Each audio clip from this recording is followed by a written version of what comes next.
नमस्कार, स्वागत है आप सभी का एसीएन न्यूज पर। मैं हूं शाहीन खान। नजर डालते हैं खबरों पर। लोकसभा निर्वाचन 2024 के तहत रायपुर कलेक्टर एवं जिला निर्वाचन अधिकारी डॉक्टर गौरव सिंह के नेतृत्व में मंगलवार की सुबह मतदाता जागरूकता बाइक रैली का आयोजन किया गया। ये रैली कलेक्ट्रेट परिसर से निकाली गई और अनुपम गार्डन में संपन्न हुई। बाइक रैली को छत्तीसगढ़ लोक आयोग के प्रमुख लोकायुक्त जस्टिस टीपी शर्मा ने हरी झंडी दिखाकर रवाना किया। अनुपम गार्डन में कलेक्टर डॉक्टर सौरभ सिंह ने नागरिकों को संबोधित करते हुए कहा कि शहरी क्षेत्र के लोग अधिक से अधिक संख्या में मतदान करें। मतदान नागरिकों का अधिकार है। निर्वाचन के पर्व में मतदाताओं की बड़ी भूमिका होती है।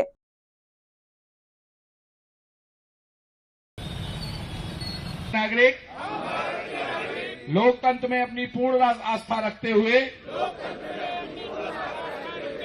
यह शपथ लेते हैं कि हम अपने देश की लोकतांत्रिक परंपराओं की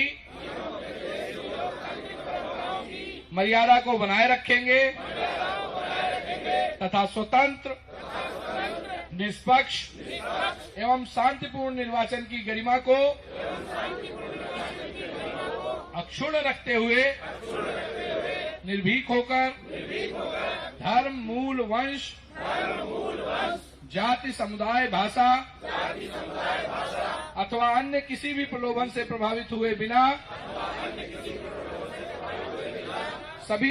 देखिए, हम लोग मतदाताओं को जागरूकता लाने के लिए कि ज्यादा से ज्यादा मतदान हो, विभिन्न प्रकार की गतिविधियां करते हैं। उसी संदर्भ में खेल के मैदान से हम लोग मतदान की अपील कर रहे हैं। हमारी ये अंतर विभागीय क्रिकेट प्रतियोगिता है जिसमें 16 विभिन्न विभागों की टीमें मैदान पे अगले 8-10 दिन भिड़ेंगी और प्रतिदिन मैचों के माध्यम से मतदान करने की अपील करेंगी। इस बार तैयारी पूरी है। अब इस समय तो हम लोग स्वीप को लेकर पूरी तरीके से तैयार हैं। ज्यों-ज्यों जो चरण आएगा उसके लिए जिला प्रशासन पूरी तरीके से तैयार है। मैंने बताया 16 खिलाड़ी हैं और अच्छी बात इसमें है कि इसमें महिला पुरुष की कंबाइंड टीम है। तो ये 16 है, इसका मतलब है 8 मैच होंगे, 8 के बाद फिर 4 मैच होंगे, फिर 4 के बाद 2 होंगे, उसके बाद फाइनल होगा। ये तो चुनाव के मतदान के बाद पता चलेगा, लेकिन कोशिश पूरी रहती है कि जिससे लोग ज्यादा से ज्यादा जुड़ें, खेलों के माध्यम से जुड़ें, प्रभात फेरी के माध्यम से जुड़ें, चिट्ठी के माध्यम से जुड़ें। तमाम तरीकों से इस कार्यक्रम को किया जा रहा है। देखिए, भारत निर्वाचन आयोग की मंशा है कि लोकसभा चुनाव में 100% मतदान हो, इसलिए मतदाताओं को विभिन्न माध्यमों से जागरूक करने का प्रयास है। हमारे जिला नोडल स्वीप अधिकारी है विश्वदीप जी, उनका ये मानना था कि हम अगर बाइक रैली से सवेरे निकलना शुरू करेंगे तो ऐसे लोगों को जो जिन तक अभी हम नहीं पहुंच पाए पहुंचेंगे। ये रैली जब भी निकलेगी किसी एक मैदान में जाकर, किसी एक गार्डन में जाके खत्म होगी, वहीं पर स्वीप की शपथ ली जाएगी और वहां जो लोग होंगे उनको भी जागरूक किया जाएगा और जहां जहां से गुजरेगी वहां लोगों का ध्यान आकर्षण करेगी। निसंदेह रूप से मतदाताओं को जागरूक करने का, निसंदेह रूप से आपके माध्यम से जब लोगों को पता चलता है कि जिले के वरिष्ठ अधिकारी निकले हुए हैं, सुबह सुबह निकले हुए हैं, तो एक मैसेज जाता है। और यही नहीं, हम लगभग हर बच्चों के जो अभिभावक हैं उन तक पत्र के माध्यम से कलेक्टर की पाती पहुंच रही है आने वाले समय में, जिससे कि बच्चों से के माध्यम से भी गार्जियंस पे की वोट डालने जाएं। बच्चे उस दिन गार्जियंस को इस बात के लिए प्रेरित करें कि आज पहला काम वोट डालने जाना है और हम देखेंगे कि आने वाले समय में बढ़ा हुआ मतदान प्रतिशत, ये जो स्वीप की गतिविधियां चल रही हैं, इनको सफलता देगी। इसका इम्पैक्ट पड़ेगा सर लोगों पर? निसंदेह रूप से कोई भी काम किया जाता है, लोगों तक पहुंचा जाता है तो उसका असर दिखता है। राजनांदगांव लोकसभा सीट से कांग्रेस उम्मीदवार और राज्य के पूर्व मुख्यमंत्री भूपेश बघेल ने मंगलवार को कलेक्टर कार्यालय पहुंचकर अपना नामांकन दाखिल किया। नामांकन के बाद मीडिया से बातचीत में पूर्व मुख्यमंत्री भूपेश बघेल ने एक बार फिर ईवीएम पर सवाल उठाए। पूर्व सीएम भूपेश बघेल ने कहा कि अभी सुप्रीम कोर्ट ने चुनाव आयोग को नोटिस दिया है तो बड़ी बात होगी। वीवीपैट मतदाता के हाथ में आए वे खुद डब्बे में डाले और उसकी गिनती हो, ये सभी चाहते हैं। राहुल गांधी ने भी रामलीला मैदान में मैच फिक्सिंग की बात कही। संदेह सभी के मन में है। माहौल बन पाया। अभी छत्तीसगढ़ में 3 चरणों में चुनाव हो रहा है। प्रथम बस्तर में और द्वितीय चरण में महासमुंद, कांकेर और राजनांदगांव और तृतीय चरण में फिर 7 लोकसभा हमारे छत्तीसगढ़ के जो बचे हैं उसमें मतदान हो गए। तो आज मैंने भी नामांकन भरा है कांग्रेस पार्टी के अधिकृत प्रत्याशी के रूप में। आदरणीय खड़गे जी को, सोनिया जी को, राहुल जी को, प्रियंका जी को, वेणुगोपाल जी को धन्यवाद देता हूँ। साथ ही आभार व्यक्त करता हूँ हमारे सेल्फ लीडर आदरणीय डॉक्टर चरणदास महंत जी का और हमारे पीसीसी चीफ दीपक बैद जी का, जिन्होंने मेरा नाम प्रस्तावित किया और मुझे नाम गांव जैसे ये संस्कारधानी है जहां से मुझे नेतृत्व करने का, यहाँ के क्षेत्र की जनता की सेवा करने का अवसर मिलेगा।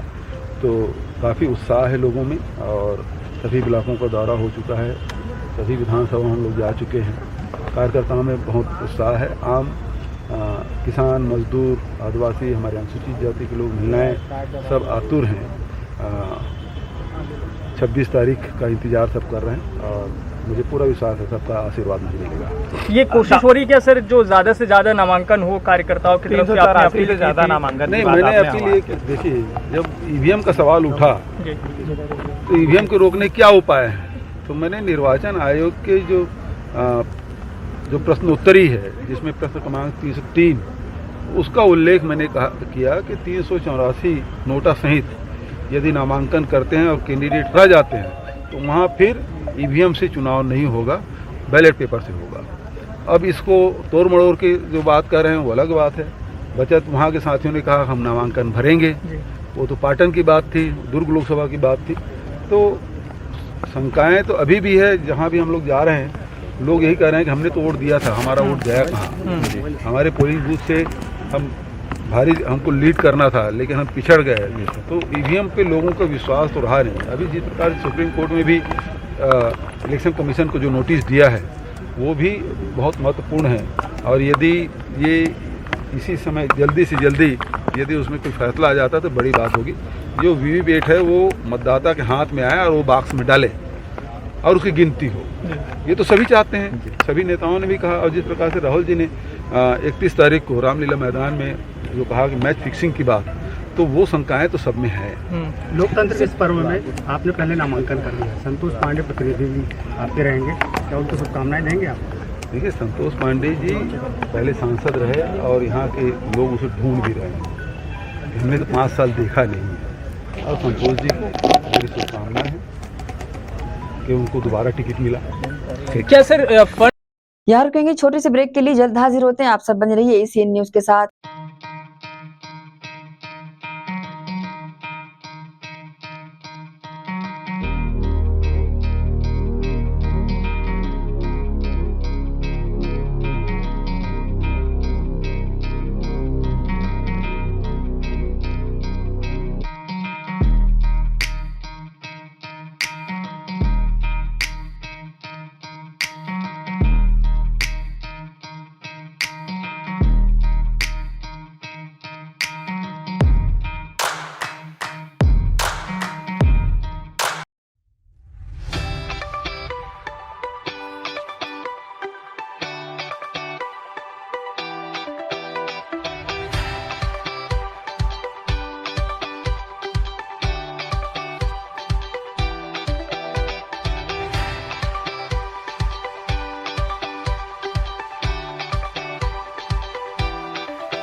एजुकेशन हब भिलाई में संचालित उदय इंग्लिश मीडियम स्कूल बच्चों के सर्वांगीण विकास के लिए सदैव आगे।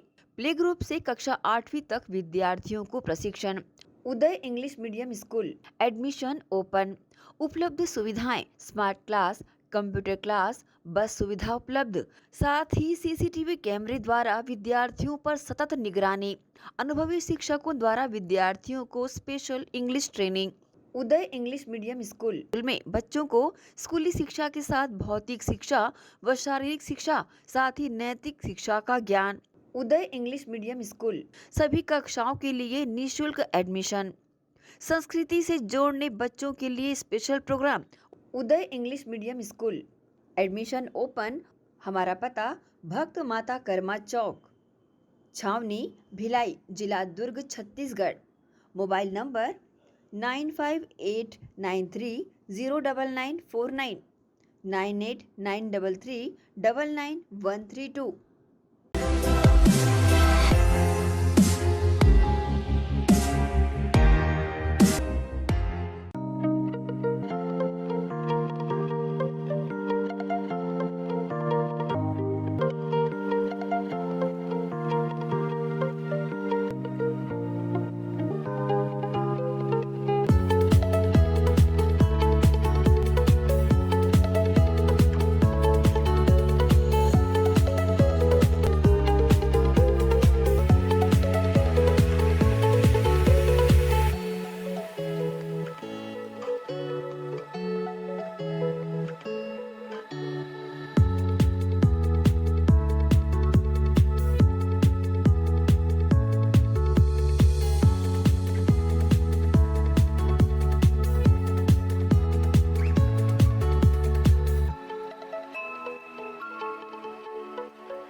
सोनालिका रोटावेटर का बादशाह जो मिट्टी में सोना उगाता है। हम उनके सपनों को हकीकत बनाते हैं। खेती के उपकरणों में दुनिया का number 1 heavy duty rate Sonalika agro solutions पेश करते हैं सोनालिका शानदार रोटावेटर ऑफर। त्योहार के अवसर पर लाखों के उपहार।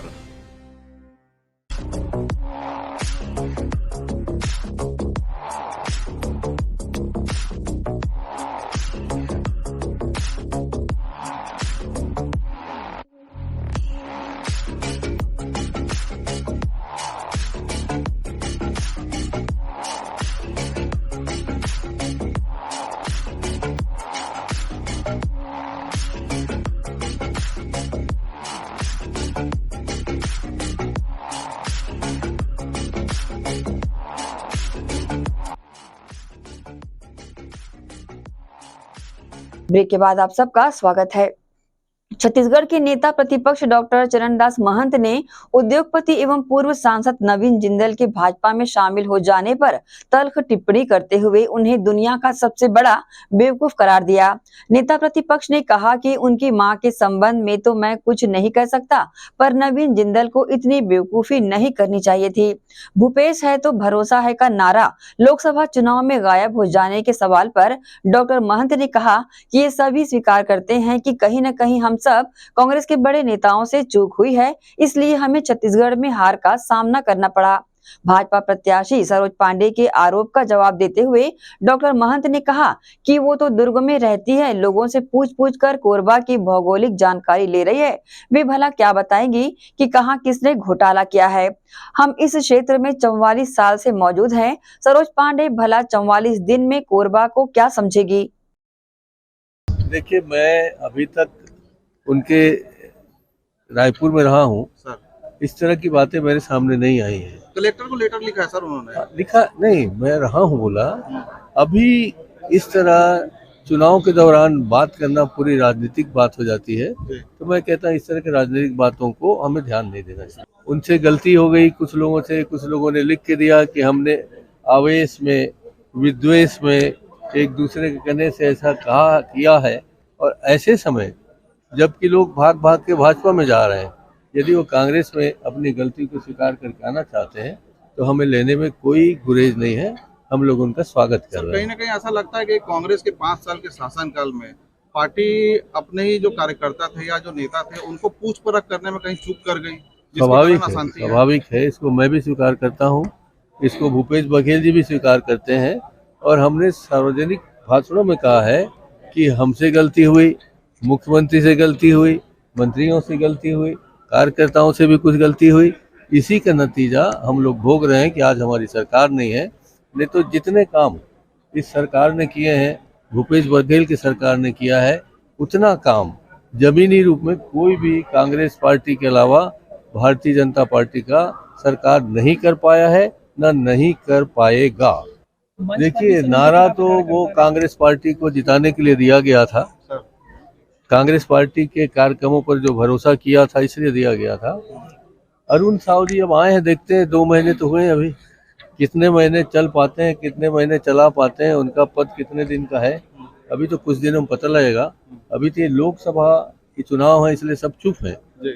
अब तो हम लोग जब चिल्लाएंगे चुनाव के बाद कि आज की राजनीति में मंत्री लोग होटल में बैठ के वही कर रहे हैं, ये मुझे नहीं कहना चाहिए, मगर मैं कह रहा हूँ। किस टाइप का थोड़ा बता दीजिए। किस टाइप का आप सब जानते हो, चुनाव ये चुनाव की बात नहीं हो रही है, बाहर बता दूंगा। लोग बात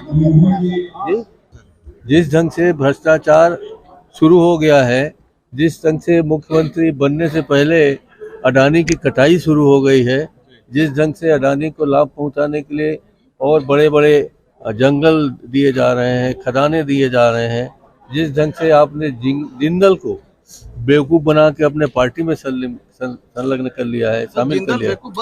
बन सकते हैं। उनकी माँ को तो नहीं कह सकता, उनकी माँ दबाव में गई होगी, मगर जिंदल जैसा बेवकूफ आदमी इस दुनिया में नहीं होना चाहिए। सर, बेवकूफ है कि लालची है? बेवकूफ। कोरबा लोकसभा की बात करें सर, 3 दिन आप लगातार कोरिया जिले में कैंप किया है, क्या लग रहा, माहौल क्या है? देखिए, अभी तो माहौल बना नहीं है जी, माहौल तो अभी बनेगा जी, जब ये लोग फॉर्म भर लेंगे उसके बाद। अभी तक ऐसा होता था कि चुनाव की घोषणा होती थी, फार्म भरे जाते थे, फिर माहौल बनाते हैं। माहौल हम लोग बनाएंगे चुनाव में आने के बाद। शुरुआत कर दीजिए सर आज से। ना, अभी तो बाबूजी का कार्यक्रम है। अच्छा कहा है उन्होंने, अगर उनको पता होता कि मेरी धर्म पत्नी ने क्या किया है, वो तो दुर्ग के रहने वाले, उनको तो दिल्ली के बारे में कुछ पता नहीं। मैं यहाँ क्या करता हूँ, मेरी बीवी क्या करती है, हमारे कार्यकर्ता क्या करते हैं, वो तो पूछ पूछ के सीख रही ना। हम लोग तो 44 साल से कर रहे हैं, तो 44 साल को 44 दिन में जानने के लिए बहुत कम होते हैं। देखिए आने वाले दिनों में और क्या कहेगी वो सुनेंगे। Thank you. भिलाई में जामुल थाना क्षेत्र अंतर्गत इंडस्ट्रियल एरिया के राजीव नगर गणेश चौक के पास स्थित सिस्कॉल यूनिट 1 नामक केमिकल कंपनी में सोमवार की शाम भीषण आग लग गई। इससे पहले कि आग पर काबू पाया जाता, आग ने बाजू वाली कंपनी को भी अपनी चपेट में ले लिया। घटना की जानकारी मिलते ही शासन प्रशासन के अधिकारी मौके पर पहुंचे और लगभग 5.5 घंटे की मशक्कत के बाद आग पर काबू पाया। आगजनी में कोई जनहानि नहीं हुई है। घटना के दौरान आग ने कंपनी में खड़े केमिकल से भरे टैंकर को भी अपनी चपेट में ले लिया, जिसकी वजह से टैंकर में ब्लास्ट हो गया। फायर ब्रिगेड की टीम ने 8 गाड़ियों की मदद से रात लगभग 11:30 बजे आग पर काबू पाया। एक्चुअली ये ऑयल पेंट की फैक्ट्री है। इसमें एक टैंकर आया हुआ था जो एक्सप्लोजिव मटेरियल ढोकर के आया हुआ था। किसी विशेष कारण से आगे पीछे करने के कारण शायद उसमें फ्रिक्शन हुआ, जिसके कारण चिंगारी पैदा हुई। पहले टैंकर में आग लगी, उसके बाद फिर जो आग था उसका दायरा बढ़ा। समय रहते सूचना मिली थी, प्रशासन को सूचना मिली, दमकल की गाड़ियां आई बीएचपी से और एसीसी जामुल से, साथ ही साथ प्रशासन की भी गाड़ियां उसमें आई थी। लगातार फ्रिक्वेंटली गाड़ी के द्वारा दमकल की गाड़ियों के द्वारा आग बुझाने का प्रयास किया जा रहा है। अभी मामला जो है नियंत्रण में है और काफी हद तक कुछ समय के उपरांत हमें इसमें परिणाम नजर आएगा कि नियंत्रण में है। तो जान माल का नुकसान तो अब माल का नुकसान तो निश्चित रूप से है, लेकिन कोई भी आदमी इसमें फंसे रहने की सूचना हमें नहीं मिली। यहाँ वक्त है एक और छोटी सी ब्रेक का। जल्द हाजिर होते हैं। आप सब बने रहिए एसीएन न्यूज के साथ। एजुकेशन हब भिलाई में संचालित उदय पब्लिक स्कूल बच्चों के सर्वांगीण विकास के लिए सदैव आगे। प्ले ग्रुप से कक्षा 8वीं तक विद्यार्थियों को प्रशिक्षण। उदय पब्लिक स्कूल एडमिशन ओपन। उपलब्ध सुविधाएं स्मार्ट क्लास, कंप्यूटर क्लास, बस सुविधा उपलब्ध, साथ ही सीसीटीवी कैमरे द्वारा विद्यार्थियों पर सतत निगरानी। अनुभवी शिक्षकों द्वारा विद्यार्थियों को स्पेशल इंग्लिश ट्रेनिंग। उदय पब्लिक स्कूल में बच्चों को स्कूली शिक्षा के साथ भौतिक शिक्षा व शारीरिक शिक्षा, साथ ही नैतिक शिक्षा का ज्ञान। उदय पब्लिक स्कूल में सभी कक्षाओं के लिए निःशुल्क एडमिशन। संस्कृति से जोड़ने बच्चों के लिए स्पेशल प्रोग्राम। उदय पब्लिक स्कूल एडमिशन ओपन। हमारा पता उदय पब्लिक स्कूल, उदय कॉलेज नियर एसीसी बोगदा पुल, नंदिनी रोड, जामुल, भिलाई, जिला दुर्ग, छत्तीसगढ़। Mobile number 8349381497। तो जल्दी करें, प्रवेश प्रारंभ है। उदय पब्लिक स्कूल।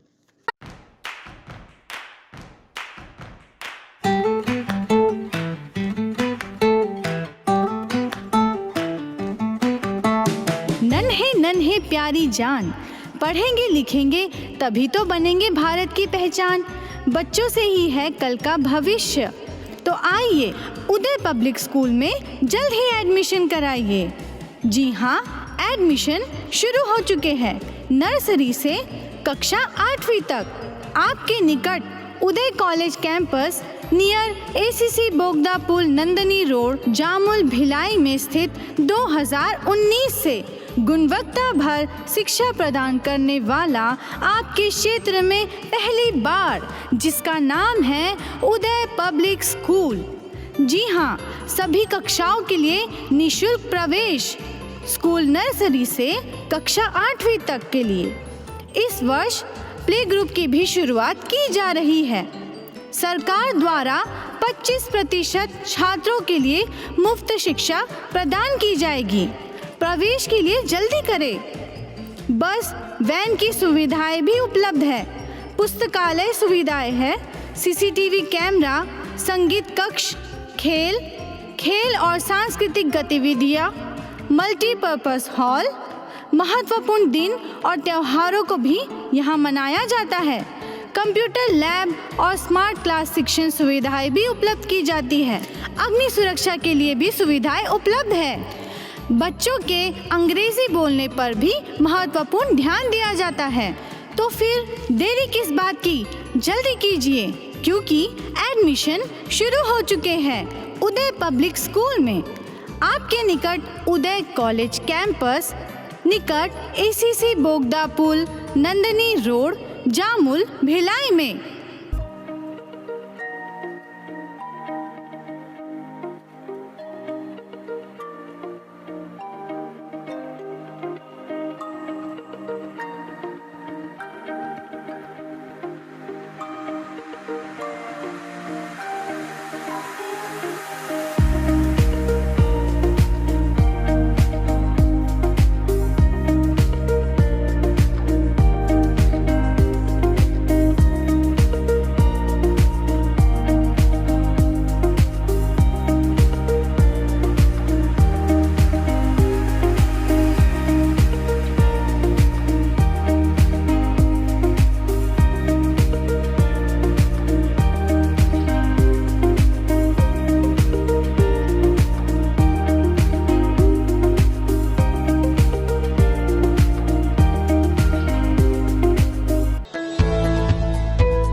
ब्रेक के बाद एक बार फिर से आप सभी का स्वागत है।